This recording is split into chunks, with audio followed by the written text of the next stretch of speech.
Good morning, students. We have started adverb, or in adverb we have been studying simple adverb. In this simple adverb we have completed adverb of time. Now it's adverb of place. Let's see adverb of place. जैसा कि इससे clear ही होता है कि place स्थान की बात कर रहा है, तो एडवर्ब ऑफ प्लेस वो होगा जो किसी एक्शन के घटित होने के स्थान के बारे में आपको जानकारी देगा। मतलब जिस वर्ड से आपको एक्शन के घटित होने की जगह के बारे में जानकारी हो, वो आपके एडवर्ब ऑफ प्लेस कहलाएंगे। देखिए जैसे इनमें आता है here, there, hence, thence, hither, thither, in, out, within, around, inside, outside, far, near, up, down, backward, forward, इस तरह के everywhere, below, ये सारे के सारे जो वर्ड्स हैं ये प्लेस एक्सप्रेसिंग वर्ड्स हैं, ये स्थान के बारे में बताते हैं। तो देखिए जैसे ये सेंटेंस है, प्लीज़ कम हेयर, कृपया यहाँ आओ। तो आप एडवर्ब ऑफ प्लेस निकालने के लिए वेयर से जब क्वेश्चन करेंगे तो आपको ये मिल जाता है। तो प्लीज़ कम हेयर, कहाँ आओ, यहाँ आओ। तो कहाँ आंसर आया आपका, हेयर। हेयर द ग्रास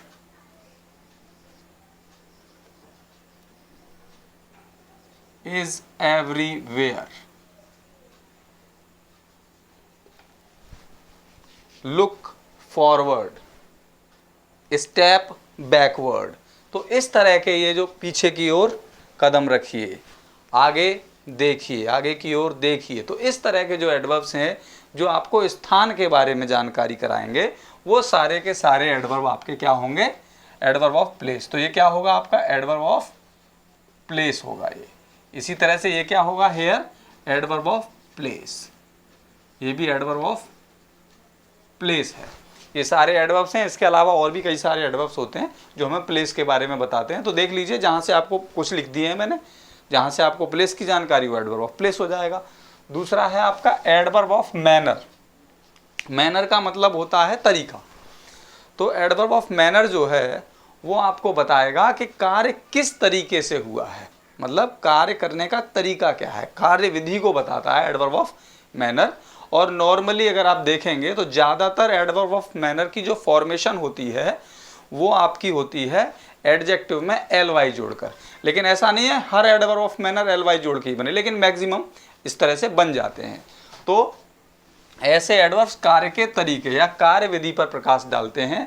इनमें जैसे thus, so, well, ill, slowly, quickly, badly, bravely, foolishly, carefully, carelessly, bluntly, politely, wisely, happily, sadly, probably, conveniently, certainly, hard, fast, well आदि प्रमुख हैं। जैसे देखिए इसका एग्जाम्पल देखिए, इंडियन आर्मी फॉट ब्रेवली। तो फॉट हो गई आपकी वर्ब, भारतीय सेना ने लड़ाई की। भारतीय सेना लड़ी, कैसे लड़ी, किस विधि से लड़ी, किस तरीके से लड़ी, ब्रेवली माने बहादुरी से। तो ये एडवर्ब ऑफ मैनर हो जाएगा, एडवर्ब ऑफ मैनर हो जाएगा। और देख लीजिए कोई एग्जांपल, ही सेड सो, उसने ऐसा कहा, कैसा कहा, ऐसा कहा। तो सो यहां पर क्या हो गया, एडवर्ब ऑफ मैनर हो गया। कंजक्शन का भी काम करता है। बहुत सारे एडवर्ब्स आपको देखेंगे, बस वही चीज़ है जो कि मैं आपको पहली क्लास से बता रहा हूँ कि मेन चीज़ हमको देखनी है फंक्शन के अकॉर्डिंग। फंक्शन हमारा कैसा है किसी भी वर्ड का, उस पर डिपेंड करता है कि वो एडवर्ब है या क्या है, प्रपोजिशन है या क्या है। अब यहाँ पर भी देखिए इन है, इनको हम प्रपोजिशन में भी पढ़ते हैं, एडवर्ब ऑफ प्लेस में भी पढ़ रहे हैं। ही मूव्स इन, वह अंदर आया, तो एडवर्ब ऑफ प्लेस हो गया। और he is sitting in the room, तो वहाँ प्रपोजिशन हो जाएगा। तो मतलब यही है कि आपको ये ध्यान रखना है कि किस तरीके से किस फंक्शन पे कौन सा वर्ड यूज हो रहा है वो डिसाइड करेगा। तो एडवर्ब ऑफ मैनर, इस तरह से हो जाएंगे आपके। उसके बाद है एडवर्ब ऑफ फ्रीक्वेंसी। फ्रीक्वेंसी का मतलब होता है बार बार, किसी चीज बारंबारता। तो ये बताएगा एडवर्ब किसी एक्शन के घटित होने की बारंबारता, माने वो एक्शन कितने बार घटित हुई है। तो उस तरह की बात बताने वाले जो एडवर्ब्स होते हैं वो आपके एडवर्ब्स ऑफ फ्रीक्वेंसी के अंतर्गत आ जाते हैं। इसके एग्जाम्पल देखिए, once, twice, thrice etcetera, again, never, seldom, always, sometimes, often, firstly, secondly, thirdly, fourthly etcetera, usually, occasionally, frequently, rarely, ever आदि जो है ये हो जाएंगे आपके एडवर्ब्स ऑफ फ्रीक्वेंसी। जैसे the teacher called her again, teacher ने उसे पुनः बुलाया, तो कॉल्ड वर्ब हो गई आपकी, और अगेन जो लगा ये एडवर्ब लग गया। कौन सा? Adverb of frequency. और भी कई सारे एग्जाम्पल इसके बन सकते हैं, जैसे ही केम हेयर ट्वाइस, वो यहाँ 2 बार आया। कितने बार आया? 2 बार आया। तो यहाँ पर इस तरह से इनसे ये मालूम पड़ेगा कार्य की बारंबारता, मतलब हाउ मैनी टाइम्स या how often the works has been done. तो ये वाली कंडीशन आपको एडवर्ब ऑफ फ्रीक्वेंसी से मालूम पड़ेगी। इसके बाद आइए देखते हैं अब अगला एडवर्ब। तो अब हमारा शुरू होता है adverb of degree, extent, quantity. तो इस तरह के एडवर्ब में आपको मालूम पड़ेगा इस प्रकार के एडवर्ब्स किसी एक्शन या क्वालिटी, कोई एक्शन हो या क्वालिटी, क्योंकि क्वालिटी एडजेक्टिव में होती है, क्वालिटी की सीमा या मात्रा कि कितने एक्सटेंट में वो काम हो रहा है, कितने क्षेत्र, कितनी सीमा विस्तार है उसका, उसको बताएगा। मात्रा आदि के विषय में सूचित करते हैं। इस श्रेणी में very, much, too, quite, almost, enough, partly, wholly, totally, so, somewhat, hardly, rather, fairly, extremely, इस तरह के वर्ड्स आ जाते हैं। तो ये वर्ड्स जो है बताते हैं कि काम हमारा कितनी मात्रा में हुआ है, या कोई क्वालिटी है वो कितनी हद तक है, उसकी हद बताने के लिए इस तरह के एडवर्ब्स यूज होते हैं। जैसे ही इज सो हैप्पी, तो देखिए हैप्पी एडजेक्टिव है और कितना हैप्पी है? So happy. You are partly right, तुम, पार्टली माने एक भाग तक ठीक हो, पार्ट माने भाग होता है, तो पार्टली माने पूरी तरह ठीक नहीं हो, पार्टली ठीक हो। ठीक, तो पार्टली यहाँ पर एडवर्ब हो गया। ठीक है, तो इस तरह के एडवर्ब्स क्या आते हैं? सी इज़ वेरी ब्यूटीफुल, तो ब्यूटीफुल कितनी है? बहुत। ही इज़ टू गुड, कितना अच्छा? बहुत ज़्यादा अच्छा है। तो यू आर क्वाइट वेल, तो ये सब क्या चीज़ें बताएंगी कि मतलब कार्य हमारा किस मात्रा में है, या कोई विशेषता कितनी मात्रा में है। He is good enough to help me, तो देखिए वो अच्छा है, कितना अच्छा? पर्याप्त रूप से अच्छा है जो कि मेरी मदद कर सके। तो इस तरह से इन सारे एडवर्ब्स को यूज़ करके हम ये बता सकते हैं कि कोई भी कार्य हमारा किस एक्सटेंट तक हुआ है, या कोई क्वालिटी किस एक्सटेंट तक काम कर रही है। दूसरा आता है आपका एडवर्ब ऑफ एसर्शन। इसमें एसर्शन 2 प्रकार का होता है, जैसे कि एसर्टिव सेंटेंस को हम 2 प्रकार में बांट लेते हैं, एफर्मेटिव और नेगेटिव। तो उसी तरह से एडवर्ब ऑफ एफर्मेशन।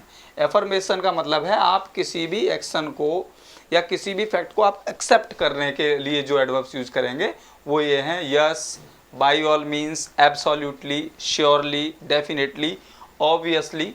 लगभग इनका सबका मतलब एक जैसा ही होता है।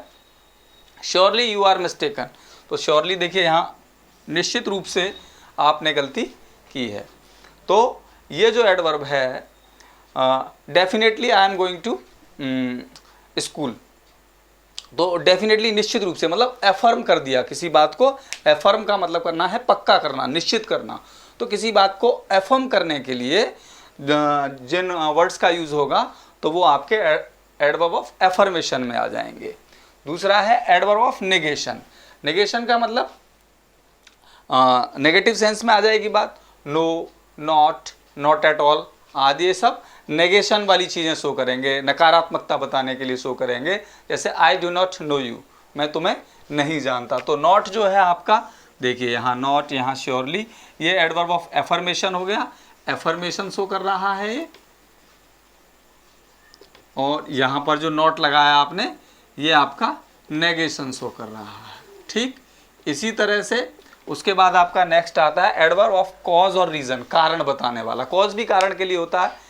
यह एडवर्ब किसी एक्शन के कारण पर प्रकाश डालते हैं। इस श्रेणी में दस, देयरफॉर इसलिए कि कंसिक्वेंटली परिणामतः, वेयरफॉर, बिकॉज, सिंस, वेयरएस आदि वर्ड्स आ जाते हैं।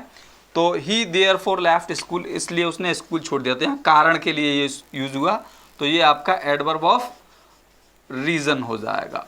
तो इस तरह से अब हमने सिंपल एडवर्ब ख़त्म किए हैं।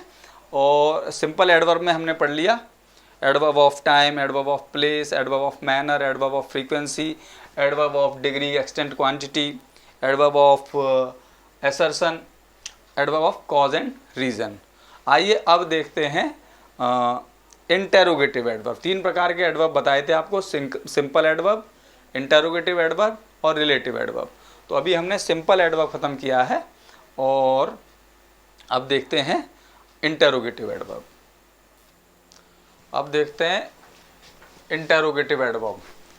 तो इस प्रकार की एडवर्ब्स किसी एक्शन के घटित होने या किसी एडजेक्टिव या अन्य किसी पार्ट ऑफ स्पीच, ये बात मैंने आपको पहले ही बताई थी कि एडवर्ब का जो काम होता है वो सिर्फ नाउन और प्रोनाउन को छोड़कर अन्य किसी भी पार्ट ऑफ स्पीच को क्वालिफाई करने का होता है। ठीक है ना, तो वही बात यहाँ पर भी है। तो अगर इंटेरोगेटिव एडवर्ब होगा तो वो भी सिर्फ नाउन और प्रोनाउन को छोड़ेगा। तो नाउन और प्रोनाउन को छोड़कर अन्य किसी क्वालिटी या किसी एक्शन के घटित होने के बारे में प्रश्न पूछने का काम करता है। तो इनके भी निम्नलिखित प्रकार होते हैं और नॉर्मली देख लेना आप। जैसे इंटेरोगेटिव एडवर्ब ऑफ टाइम है तो इससे सिंपल एडवर्ब ऑफ टाइम का आंसर मिल जाएगा आपको। जैसे ही केम हेयर यस्टरडे, तो व्हेन डिड ही कम, तो आपका आंसर मिला यस्टरडे। तो व्हेन से, हाउ लॉन्ग से आपका इंटेरोगेटिव एडवर्ब ऑफ टाइम मिल जाएगा। ठीक है, इनसे क्वेश्चन करोगे तो आपका क्या मिल जाएगा आंसर, टाइम का। तो ऐसे ही प्लेस के लिए क्वेश्चन करेंगे आप, वेयर से, वेंस से, विदर से, ये किधर के लिए यूज होता है, इसके आंसर हिदर और दिदर आ जाते हैं। Interrogative adverb of manner, how से पूछोगे या in what manner the work has been done पूछोगे तो आपको मैनर की जानकारी मिल जाएगी, किस तरीके से काम हुआ है। इंटेरोगेटिव एडवर्ब ऑफ फ्रीक्वेंसी, कितने बार काम हुआ है, तो हाउ मैनी से, हाउ ऑफन से सवाल करने पर वो मिल जाएगा। तो ये इंटेरोगेटिव एडवर्ब ऑफ फ्रीक्वेंसी है। इंटेरोगेटिव एडवर्ब ऑफ क्वांटिटी और डिग्री में हाउ मच, हाउ फार से क्वेश्चन करने पर ये मिल जाता है। तो ये आपके इंटेरोगेटिव एडवर्ब ऑफ क्वांटिटी और डिग्री हो जाएगा। इंटेरोगेटिव एडवर्ब ऑफ कॉज और रीजन पता करने के लिए आपको वाई से क्वेश्चन करना पड़ेगा। तो इस तरह से वाई और वेयरफॉर, तो इस तरह से ये जो सारे जो भी ये वर्ड्स हैं, ये सारे के सारे वर्ड्स इंटेरोगेटिव एडवर्ब्स में काउंट होते हैं। और इन्हीं को जब हम कंजक्शन की तरह यूज़ करेंगे तो रिलेटिव एडवर्ब बन जाएंगे। तो कल हम रिलेटिव एडवर्ब पढ़ेंगे। आज के लिए इतना ही पर्याप्त है। Thank you very much.